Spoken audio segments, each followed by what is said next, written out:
Hi, welcome back to Ahead of the Curve. I'm your host, Dr. Megan Teed.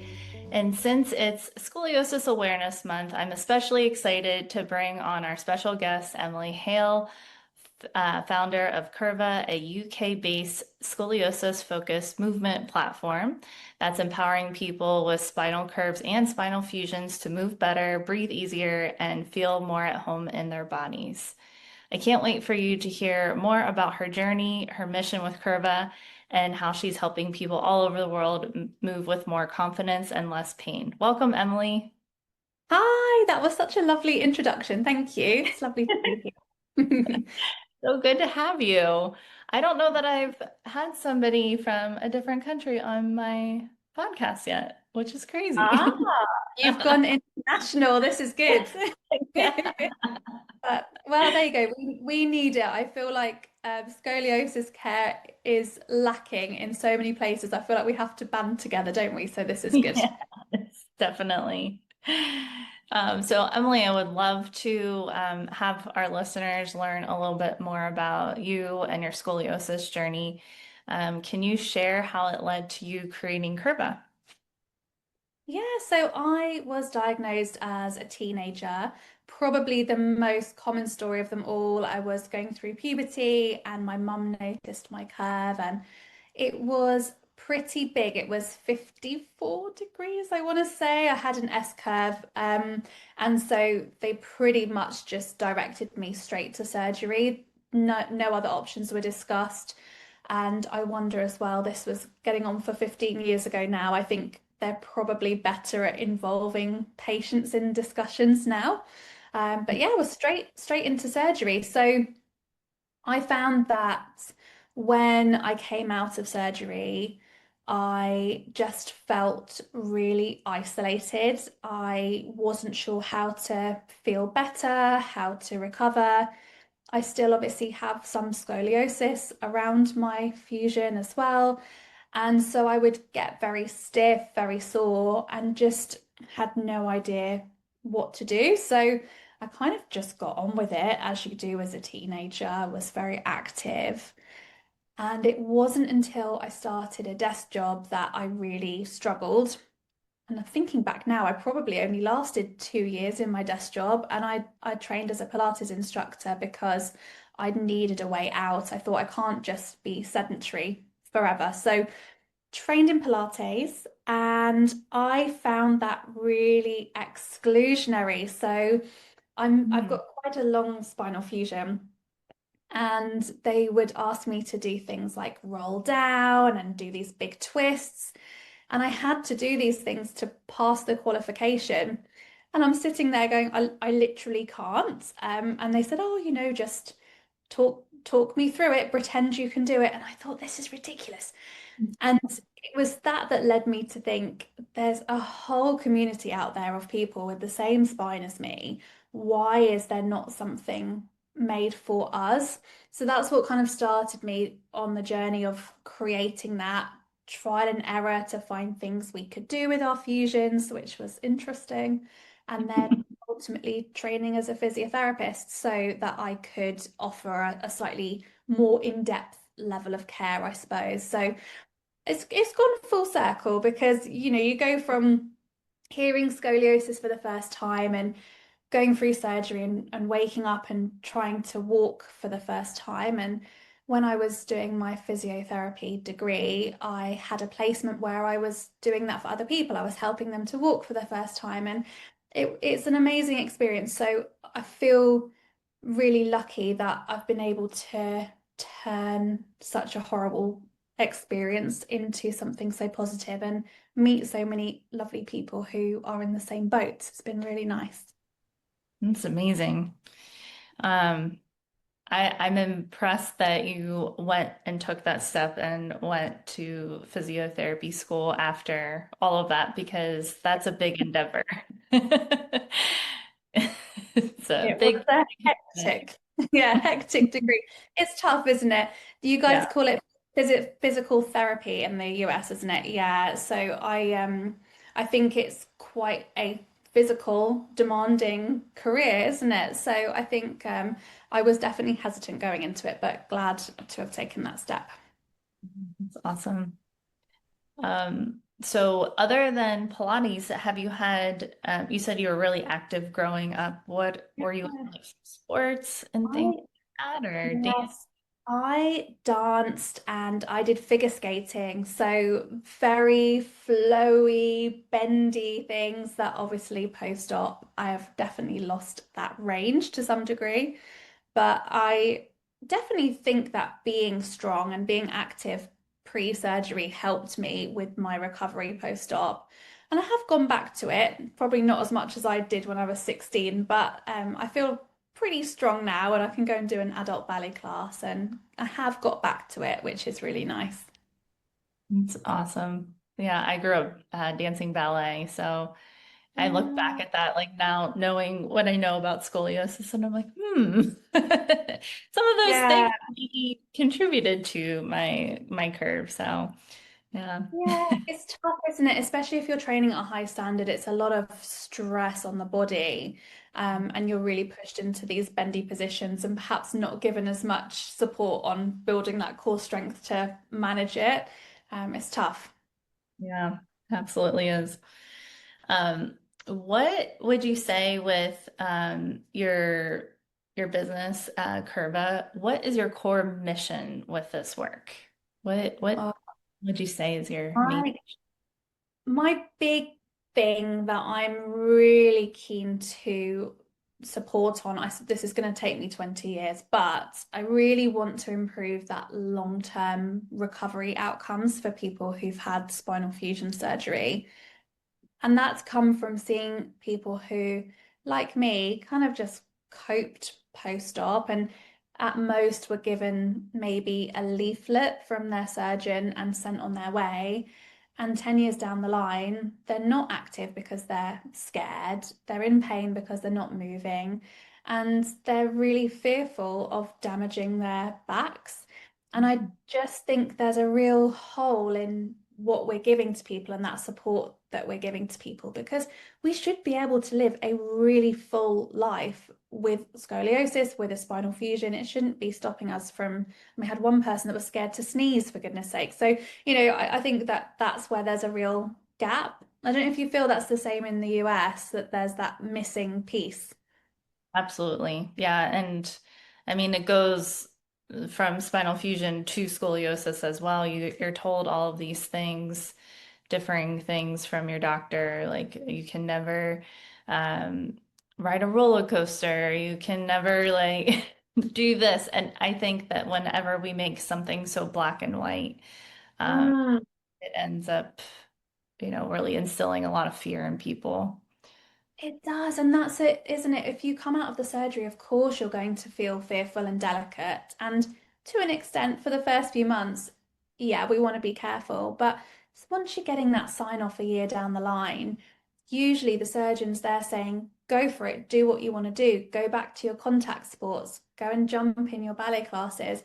And I just see it time and time again that people are too fearful and they kind of say yes to the surgeon and go home and just do nothing. And I think we need to change that. Yeah. So do you have a vision or a plan for like how you are going to work that and change that? Are you going to be making connections with surgeons or what does that look like? Yeah, I think it's actually a massive project to do. So, in the UK, we've got the amazing NHS, which is a fantastic service, and they are really good at getting people through the surgery and out the other side. But they don't have the resources to give that long-term support. So I think there's definitely a piece of work needed in terms of either giving resources to hospitals so that they can send people home with something that's got a bit more meat to it and builds confidence. I think part of that is giving them resources for pre-op care as well. So if you know that you've got your spinal surgery scheduled in a year's time, here's your progression that you can start to build up some core strength, some flexibility before you go for surgery. But I think also just having adapted resources available. So we've got a library of online Pilates and yoga classes, and I think that was really key for us, just so that everybody could access something that their spine's able to do. Because that's why it's really limiting. I hear all the time that people want to be active and they go to a class and they're just told to sit out or they're forced to bend. It's really it's horrible. So I think being able to access that content is important. And maybe at some point down the line, that's going to turn into some sort of training for general instructors or general physical therapists because people don't know. It's a really specialist subject actually, and unless you've lived through it, it is hard to fully empathize and understand what people need. Mhm. Mhm. I love that so much. Uh, Kind of along those same lines, you've mentioned on your website, I believe, that you're passionate about crunch-free movement. Why, can you explain, like really like simplify why it's important for people with spinal fusion to understand how to move that way? Yeah, so when we think about the metalwork in our spines holding us upright, you might think that it would keep you upright and everything suddenly stays in this perfect straight posture. But actually, your muscles around your spinal fusion aren't necessarily going to be strong enough to hold you in that upright posture for hours on end. I think that's why I really struggled with my desk job. So we talk a lot about core strengthening. And this is why I think a lot of people do turn to Pilates or yoga, those kind of low impact core strength workouts. And quite often, especially with your abdominal muscles at the front of your core, a lot of people, when we're working these muscles, are just doing a crunch. So, for example, hands behind your head, lying down, trying to lift your chest off the ground and scrunch your chest towards your hips. And if you're not fused, that can be a nice way to get those muscles to contract. But when we're fused, because our backs can't bend, all of that pressure is going to go through our neck. And so we're just straining rather than getting a good core workout. Same goes for your obliques at the sides. A lot of workouts are very much scrunching side to side. And if we've got limitations in movement, that's really difficult. So this was one of the first things that I put my mind to was a bit of experimenting. And oh my goodness, I went for a lot of core workouts and I woke up really sore for about a year trying to trial and error what worked. But there's so many ways that you can work out these core muscles without crunching. And I think we can get really carried away with these workouts because they look cool. You see them all over social media and people are sweaty with their six packs, but I don't need a six pack. I just want to be able to sit up straight for 5 hours at work. So I think being creative, trying to find ways to get some activation in our core so that we can train those muscles to work for a bit longer without putting pressure through our metalwork, through the vertebra above and below the metalwork, especially if we've still got a little curvy bit in our spine. That's really important. So, yes, I'm very passionate about this, Megan. I love it.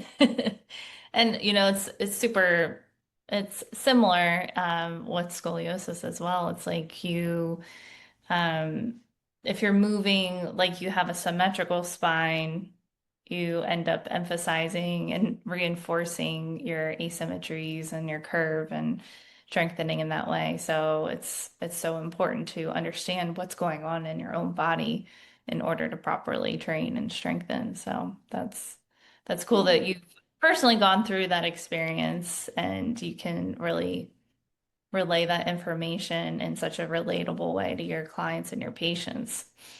Yeah, yeah, we try to. We've done it so you don't have to, is the message. Yeah. You put in all the legwork. Yeah. Yeah. Now, do you have any favorite client stories or patient stories or moments that stand out to you that you would like to share, maybe? Oh, that's such a nice question. So many. I always go back to two that have really stood out to me over the years.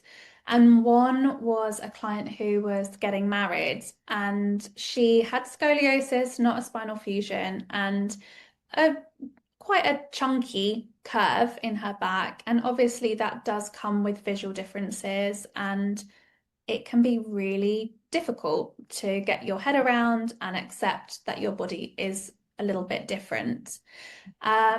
And we worked really hard to just get stronger. So we weren't necessarily thinking about, are we going to change the shape of your back? Because I can't make any guarantees. We were nearly 30 at this point.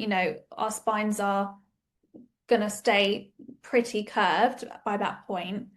And so we were trying to just get stronger from a confidence point of view.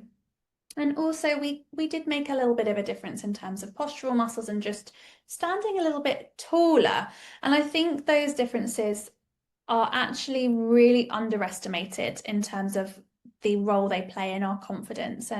And so this lady, she worked really hard, and she had her wedding dress on, and she had her back out proudly in her wedding dress, and she said, I feel really beautiful. And I thought, this is exactly what we really want to achieve. I don't mind what your how you get there. I mind that you feel better moving, you feel more confident, you feel more comfortable. And I think yeah, that's always really stood out to me, because I think that that's a really big, important day in your life.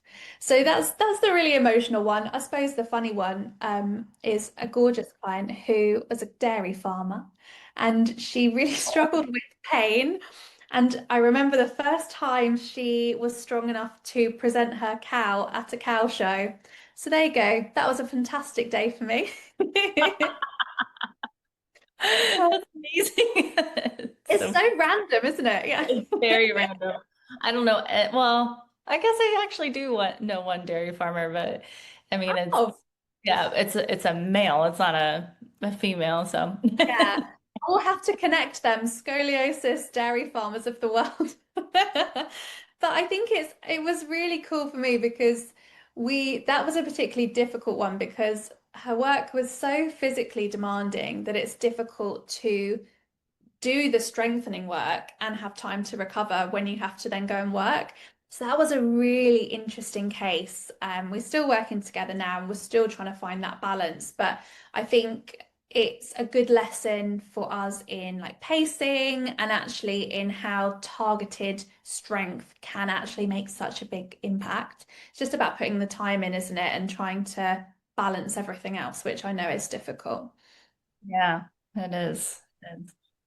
Um, what would you say to someone who's feeling nervous to start movement again after they've had their surgery? Oh, this is again something I see all the time. I think you have to just start small, and that's incredibly important when you're in hospital. I think that is one of the hardest parts of life that I've ever experienced, where especially day two in hospital, everyone says that's the worst one. And that's exactly when they start to try and get you walking and moving a little bit more. And it feels impossible.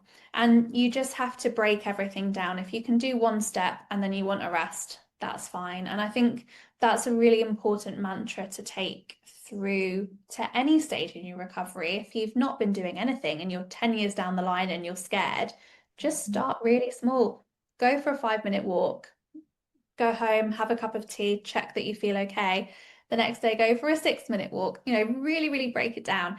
And I think it's in these little things that once we prove that we feel fine afterwards, we're not in pain for 2, 3 days afterwards, you prove to yourself that your body is strong. And then you can see the progression, and then you think, oh, I'm actually doing quite well. And you can build that confidence in yourself. And that's the most important thing. Hmm. Along the same lines, what was the hardest thing for you to tackle after your surgery? Like, is there one thing that stands out to you movement Yeah, wise? it was going back to sport. I think I did this too early. So this is again something I'm really keen to educate people on, is actually you're not going to feel back to normal until about that 9 to 12 month mark, and even longer for some people, depending on all sorts of things. And I think I'm very competitive, and I got to about 6 months post-op and I thought, right, I'm going back to figure skating. Now, I look back at that and I think you had major spinal surgery. 6 months probably is a little bit too early, and I'm not sure my surgeon would have given the go ahead. But anyway, so don't repeat after my mistakes. But I went back on the ice, and my fusion ends at L4, so it's quite low down in my lumbar spine. So when you go ice skating, you have to extend your leg behind you. And I was used to doing that by tipping my pelvis forwards and extending my back. And I couldn't do that anymore to the same extent. So I'm trying to ice skate and I'm expecting it to feel like it did pre-op, which again, I should have known better. Um, and it was emotionally really, really difficult. And I didn't go back for 10 years, something ridiculous like that. Bear in mind, I'd skated like 3 times a week for years and I just couldn't face it. And now I know, and I've worked with people who figure skate. Let's get your hip extension better. Let's strengthen your glutes. Let's find a way we can turn your foot out so you're not dragging your blade on the ice.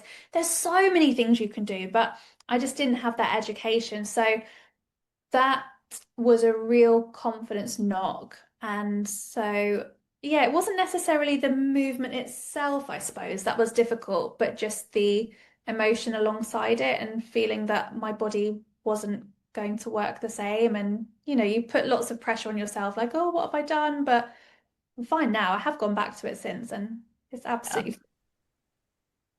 What are steps that you took like after that experience to reconnect to your body? Oh, do you know, I think I dealt with it really badly. I probably didn't. I'm trying to think how long it took me before I got back to activity.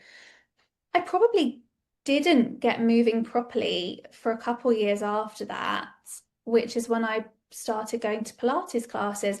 And that probably was just because I was in pain. So it was coming from a negative place rather than oh, I want to do something good for my back. Do you know what I mean? I think reconnecting with my body is something I've done maybe in the last 2, 3 years. It's a really recent thing for me, and trying to appreciate more what I can do and prove how strong I am actually. And that's why I went back to figure skating. Must have been maybe 3, 4 years ago. And I just again started small, bring it back to the advice that we give. And I made sure I had someone's hand to hold in case I was worried. But the thing that actually really helped me was falling over on the ice. I was so nervous to fall. And Right. when I finally did, I was like, oh, I was all right. My back's quite robust. So that probably was the most helpful thing. I should have paid someone to like push me on the ice. Just pick it over. Can you imagine? Oh, yeah. Yeah, I would imagine that would be like the most stressful thing going back. Like, Yeah, there's a how is legal my body going to penalty. react to that? Yeah, and that's it, isn't it? You do feel delicate still, and I think even 10, 12 years post-op, you can still feel like something could snap or break. And even now, I've extensively studied anatomy. I know how secure your spine is in there, and I can still worry about it. But yeah, falling over might have been the best thing for my spine. So there you go. I love it. So some quick questions here. What would you say is your favorite movement tool if you had to just pick one? Oh, And great question. I love anything that makes me feel flowy. So I think, again, really common and definitely something I struggled with was feeling quite robotic post-op. And I think initially post-op, a lot of the advice is no twisting, no bending for obvious reasons. But once, again, you get that sign off, it's okay to start to introduce these movements. And I think even when we start to bend and twist, just even to put the seatbelt on, for example, we can do it in such a robotic way. So I really love anything that just makes me a bit more juicy and flowy. So My favorite things probably I love to lie on my side and draw big circles over my head.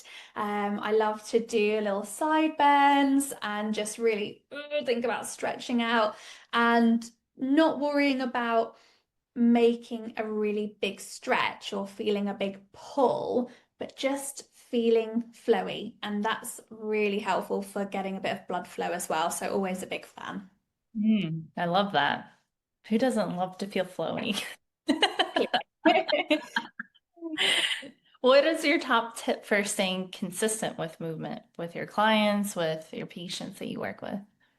Just have to find something you enjoy, don't you? I mean, I obviously love Pilates, and if somebody's into it, fantastic, I can inspire them.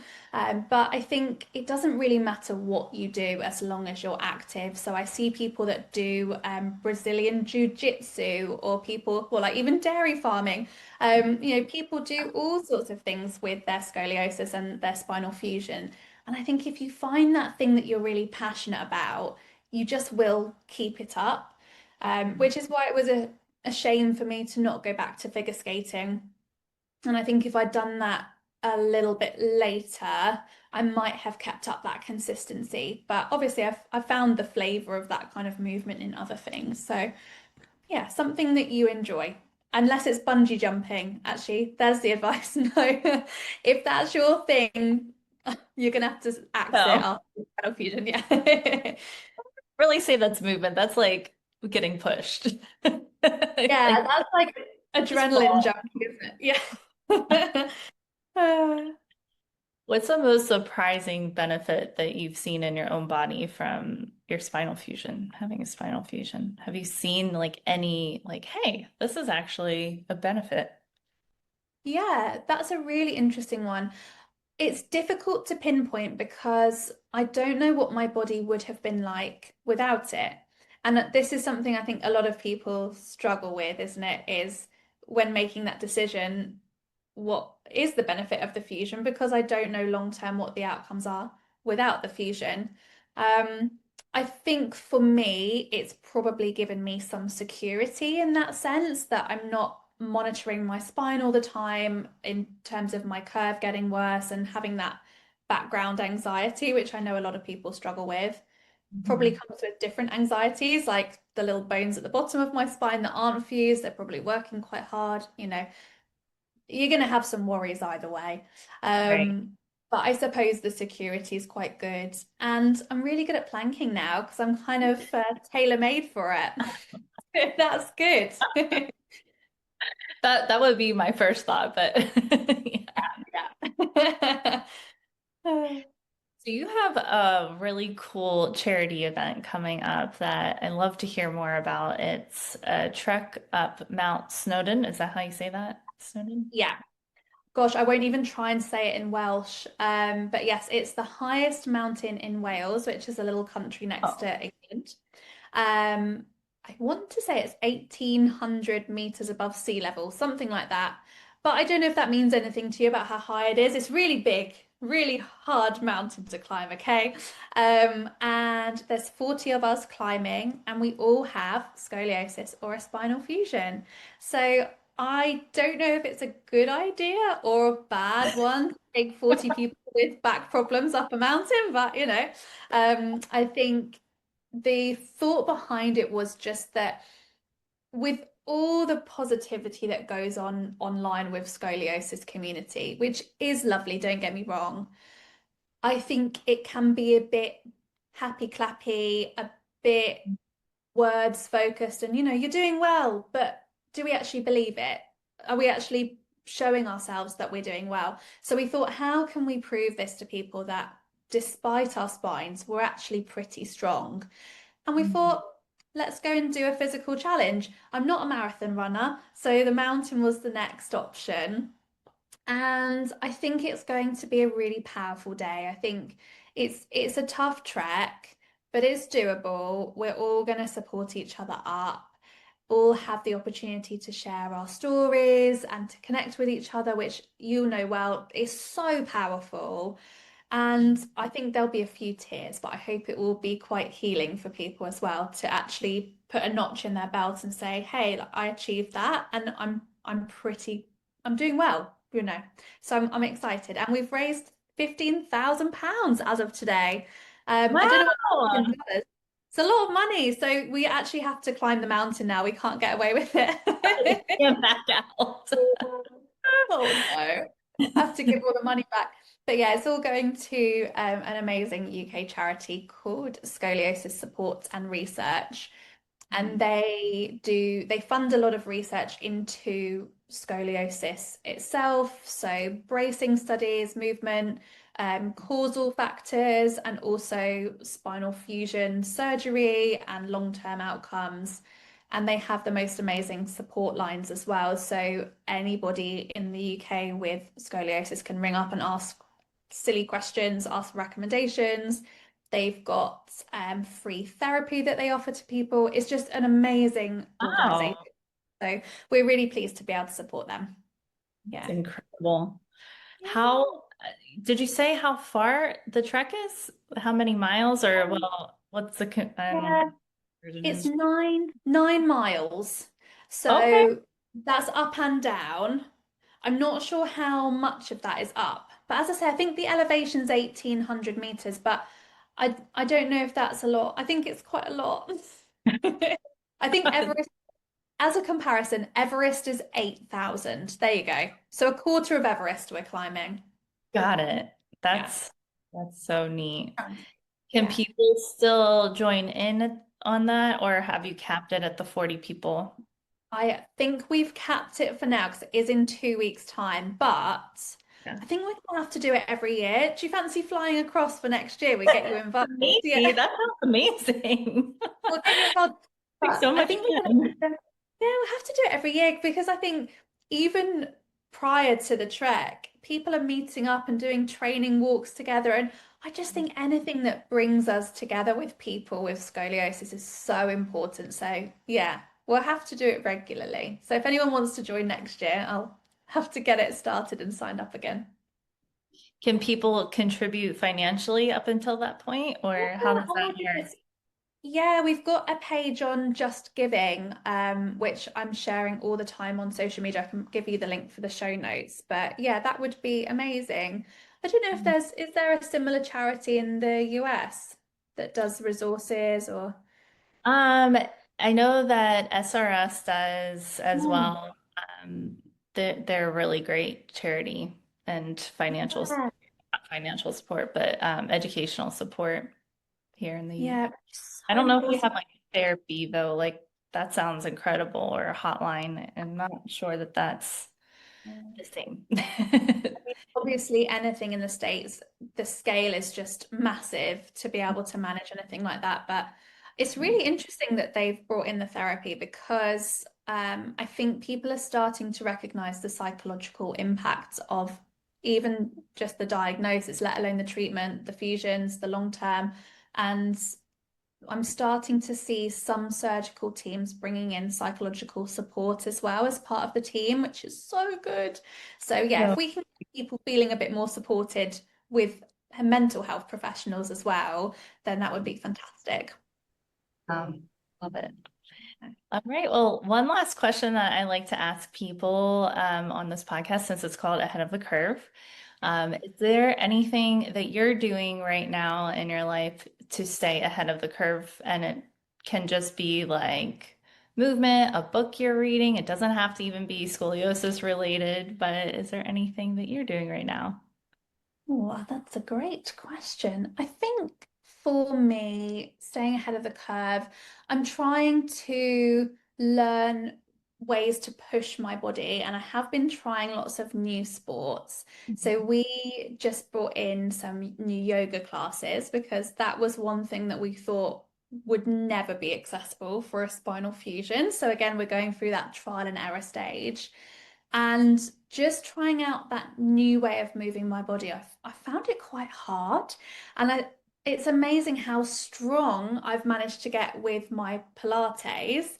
And then suddenly you move in an ever so slightly different way. And it's that slow, long movement. My core and my legs, I'm like shaking. And I think it's really important to be continually challenging my body in these different ways. And I suppose learning about how we can then make them adapted for spinal fusions as well. So probably once I've mastered that one, we'll have to stay ahead of the curve with something else. Maybe I'll try bodybuilding or weight training or something next.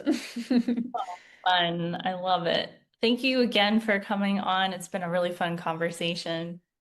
Yeah, thank you so much for having me. And again, I think it's so nice to be able to connect and just see what's going on the other side of the pond and how people are managing. And it's so interesting to me that no matter how far apart we are, we all seem to have this same experience and the same problems and the same worries. And so it's amazing that you've got this podcast to be able to just help people process all of that and learn about themselves. So thank you so much for having me.